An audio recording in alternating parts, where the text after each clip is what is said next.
हर हर महादेव। दोस्तों, श्री राम से रावण ने कौन सी विचित्र दक्षिणा मांगी? पुरोहित रावण की दक्षिणा एक अद्भुत भाव विभोर करने वाला प्रसंग। जय श्री राम। दोस्तों, रावण केवल शिवभक्त, विद्वान एवं वीर ही नहीं, अति मानवादी भी था। उसे भविष्य का पता था। वह जानता था कि श्री राम से जीत पाना उसके लिए असंभव है। जब श्री राम ने खरदूषण का सहज ही वध कर दिया, तब तुलसीकृत मानस में भी रावण के मनोभाव लिखे हैं। खरदूषण मोसम बलवंता, तिन्ह को मरही बिनु भगवंता। भगवान श्री राम ने रामेश्वरम में जब शिवलिंग की स्थापना की, तब आचार्य के लिए रावण को निमंत्रित किया था। रावण ने उस निमंत्रण को स्वीकार किया और उस अनुष्ठान का आचार्य बना। रावण त्रिकालज्ञाता था। उसे पता था कि उसकी मृत्यु सिर्फ श्री राम के हाथों लिखी है। वह श्री राम से कुछ भी दक्षिणा मांग सकता था, लेकिन क्या आप जानते हैं कि उसने क्या विचित्र दक्षिणा मांगी थी? आइए जानते हैं इस लेख में। रावण केवल शिवभक्त, विद्वान एवं वीर ही नहीं था, बल्कि उसे भविष्य का भी पता था। वह जानता था कि राम से जीत पाना उसके लिए असंभव था। जामवंत जी को आचार्य का निमंत्रण देने के लिए लंका भेजा गया। जामवंत जी दीर्घ आकार के थे। आकार में वे कुंभकर्ण से तनिक ही छोटे थे। इस बार राम ने बुद्ध, प्रबुद्ध, भयानक और बृहद आकार के जामवंत को भेजा। पहले हनुमान, फिर अंगद और अब जामवंत। यह भयानक समाचार विद्युत वेग की भांति पूरे नगर में फैल गया। इस घबराहट से सबके हृदय की धड़कनें लगभग बैठ सी गईं। निश्चित रूप से जामवंत देखने में हनुमान और अंगद से अधिक ही भयावह थे।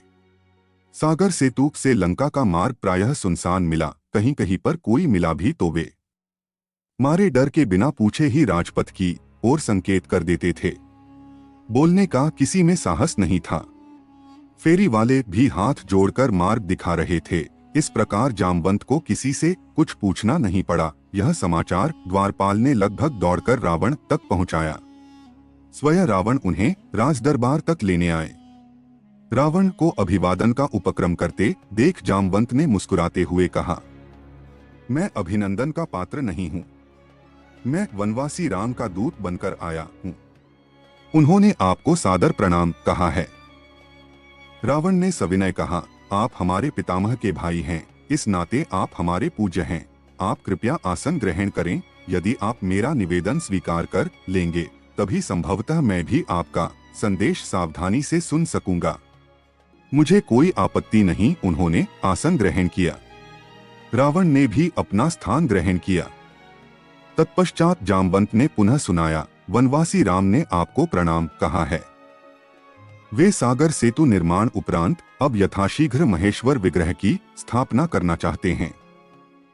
इस अनुष्ठान को संपन्न कराने के लिए उन्होंने ब्राह्मण, वेदों के ज्ञाता और शिवभक्त रावण को आचार्य पद पर वरण करने की इच्छा प्रकट की है। मैं उनकी ओर से आपको आमंत्रित करने आया हूँ। इसके उपरांत रावण ने मुस्कान भरे स्वर में पूछ ही लिया, क्या राम द्वारा महेश्वर विग्रह स्थापना विजय की कामना से की जा रही है?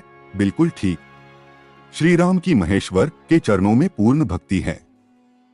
रावण आक्रोशित होते हुए गुर्राया, अत्यंत दृष्ट का नितांत निर्लज्ज लंकेश्वर ऐसा प्रस्ताव कभी भी स्वीकार नहीं करेंगे। तुम्हें किसने मध्यस्थता करने को कहा? लंकेश ने कठोर स्वर में फटकार दिया। जीवन में प्रथम बार किसी ने रावण को ब्राह्मण माना है और आचार्य बनने योग्य जाना है। क्या रावण इतना अधिक मूर्ख कहलाना चाहेगा कि वह भारतवर्ष के प्रथम प्रशंसक महर्षि पुलस्त्य के सगे भाई महर्षि वशिष्ठ के यजमान का आमंत्रण और अपने आराध्य की स्थापना हेतु आचार्य पद अस्वीकार कर दे? लेकिन हाँ, यह जांच तो नितांत आवश्यक है कि जब वनवासी राम ने इतना बड़ा आचार्य पद पर पदस्थ होने हेतु आमंत्रित किया है, तब वह भी यजमान पद हेतु उचित अधिकारी है या नहीं। इस प्रकार रावण ने आचार्य पद स्वीकार किया और अनुष्ठान संपन्न कराया। अंत में जब श्री राम ने आचार्य दक्षिणा मांगी, तो रावण ने विचित्र दक्षिणा मांगी। यजमान, जब आचार्य मृत्युशया पर हो, तब वह सम्मुख उपस्थित रहे। श्री राम ने वचन दिया और समय आने पर निभाया भी। रघुकुल रीति सदा चली आई, प्राण जाए पर वचन न जाए। यह दृश्य देखकर सभा में उपस्थित समस्त जन समुदाय के नेत्र अभिराम प्रेमाश्रु जल से भर गए। सभी ने एक साथ एक स्वर से सच्ची श्रद्धा के साथ इस अद्भुत आचार्य को प्रणाम किया। रावण जैसे भविष्य दृष्टा ने जो दक्षिणा मांगी, उससे बड़ी दक्षिणा क्या हो सकती थी। जो रावण यज्ञ कार्य पूरा करने हेतु राम की बंदी पत्नी को शत्रु के समक्ष प्रस्तुत कर सकता है, वह राम से लौट जाने की दक्षिणा कैसे मान सकता है। रामेश्वरम देवस्थान में लिखा हुआ है कि इस ज्योतिर्लिंग की स्थापना श्री राम ने रावण द्वारा करवाई थी। वाल्मीकि रामायण और तुलसीकृत रामायण में इस कथा का वर्णन नहीं है, पर तमिल भाषा में लिखी महर्षि कंबन की रामावतार में यह कथा वर्णित है। तमिल में रामायण को रामावतार के रूप में जाना जाता है, जिसे तमिल कवि कंबन ने 12वीं शताब्दी के दौरान लिखा था।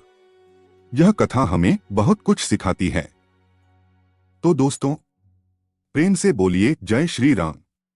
आपको यह कहानी कैसी लगी कृपया कमेंट करके जरूर बताएं। वीडियो पसंद आया हो तो लाइक करें और अपने दोस्तों के साथ शेयर करें। कमेंट बॉक्स में जय श्री राम लिखना न भूलें।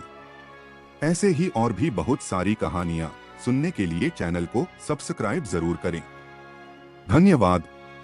हर हर महादेव दोस्तों।